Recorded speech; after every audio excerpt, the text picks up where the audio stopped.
Good afternoon. Today I'd like to talk to you a little bit about heat pumps and really share a little bit of our experience with the housing sector in Scotland and really, where we potentially could go with heat pumps in the future.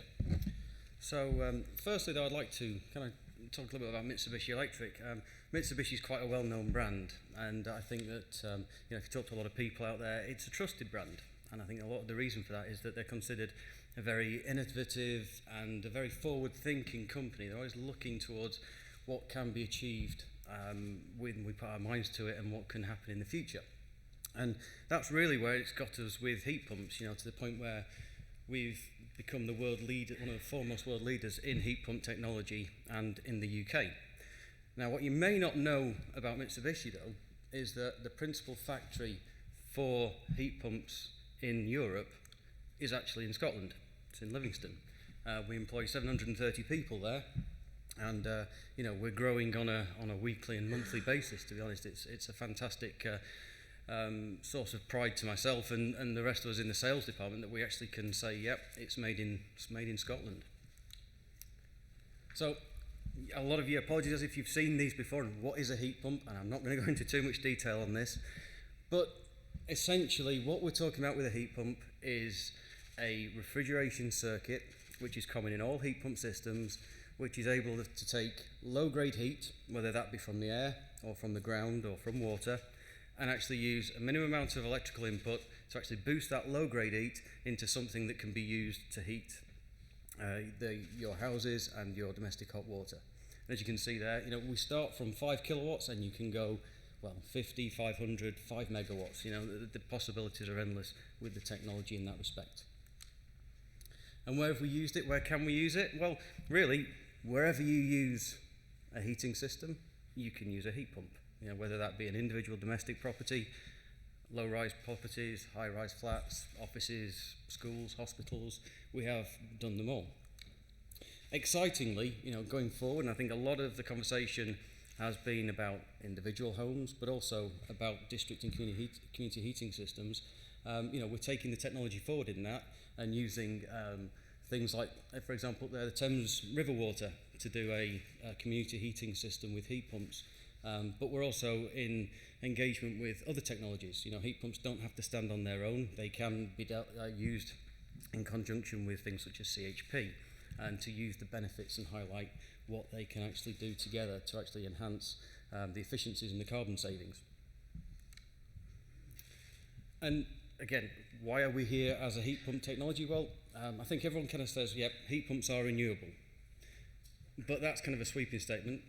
Heat pumps can be renewable, and heat pumps have been deemed renewable within legislation. Why we're here is because this has been recognised by European legislation, which then filters down through everything that we do as the UK and Scottish governments, and in everything that we do in terms of legislation therein.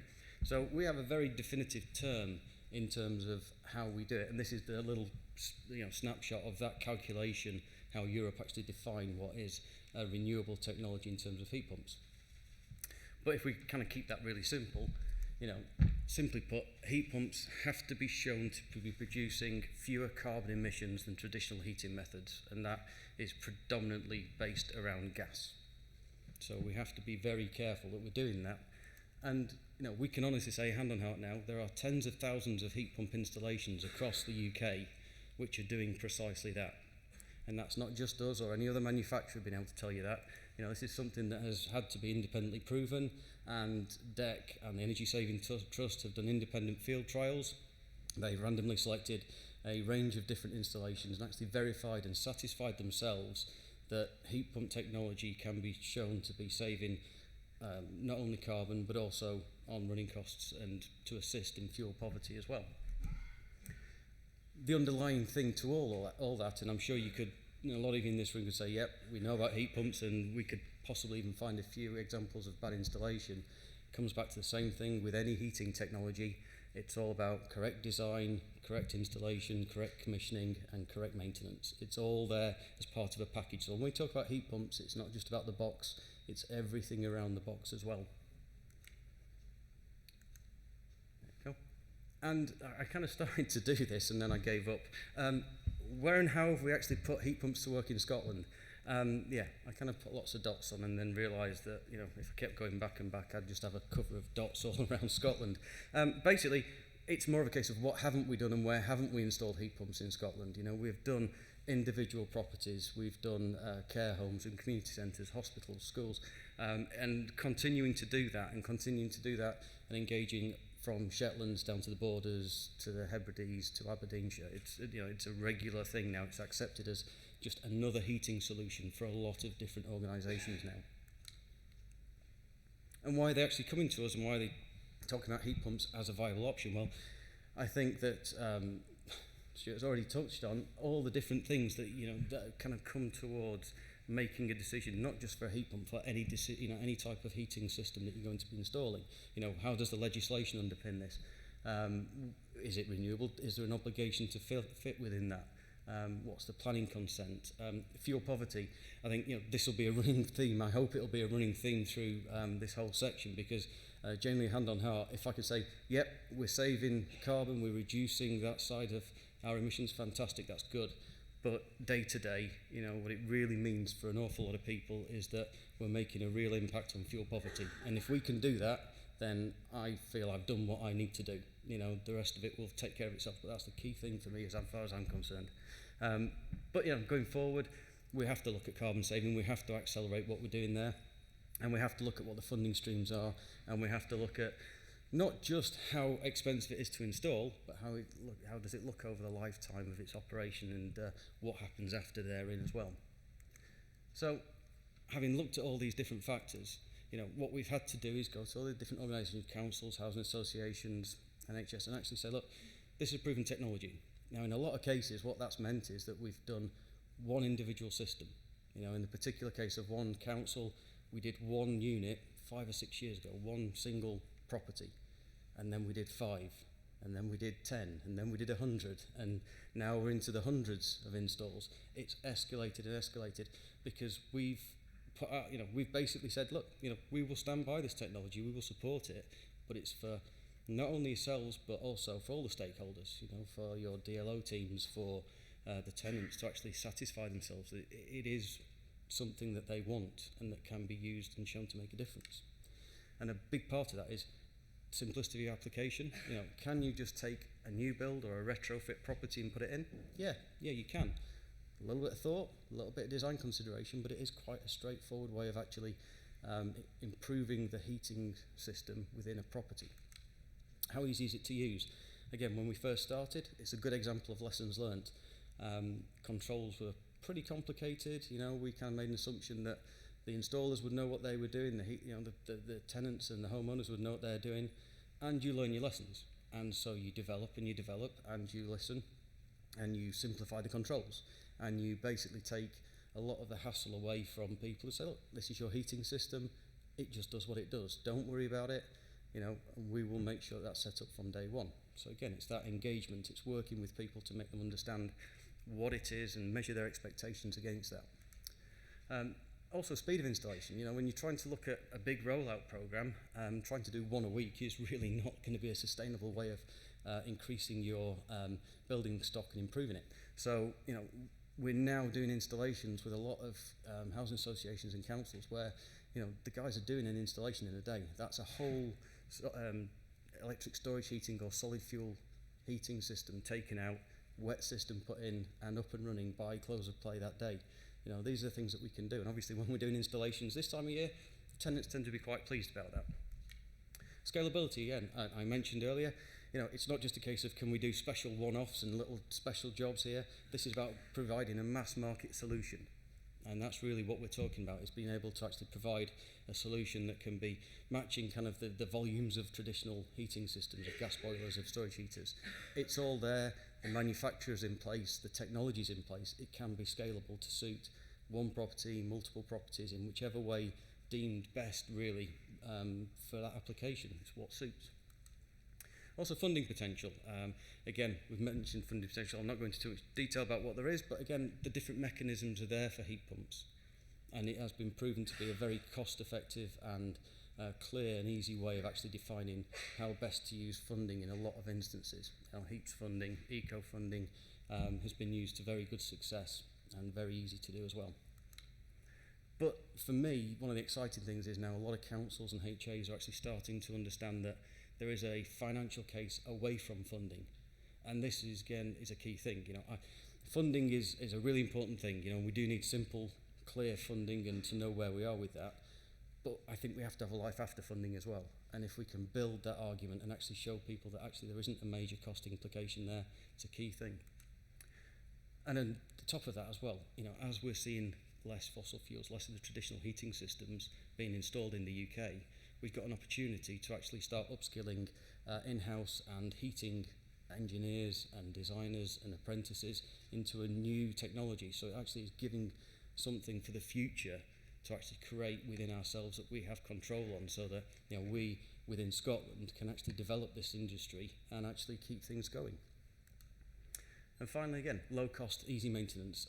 It's one thing to actually install the system and get the financial model right there, but the system's going to be in, same as a boiler, 10, 15 years quite easily.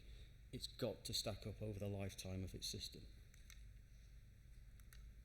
Again, and looking into the future, different ways of using the system, intelligent hybrid systems, so actually using it alongside traditional fossil fuel, gas boilers, oil boilers, and actually letting the system decide at what point it is the most efficient way of using itself and switching between the two. So again, this is very much, you talk to DEC and you look at their carbon plan, this is a big key feature for them, is how do they come from a very strong gas heating network into an electrically driven heating network.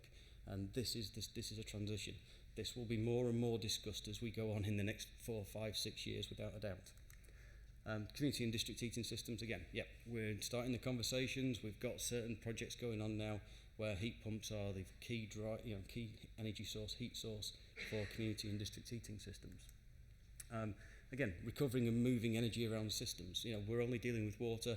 Again, we have the technology, we have the controls to actually take heat from one point and use it somewhere else. Or conversely, take that heat that you're using but it's rejecting cool water into a circuit and moving that somewhere it needs cooling. We can do that. That's really quite a simple, straightforward thing.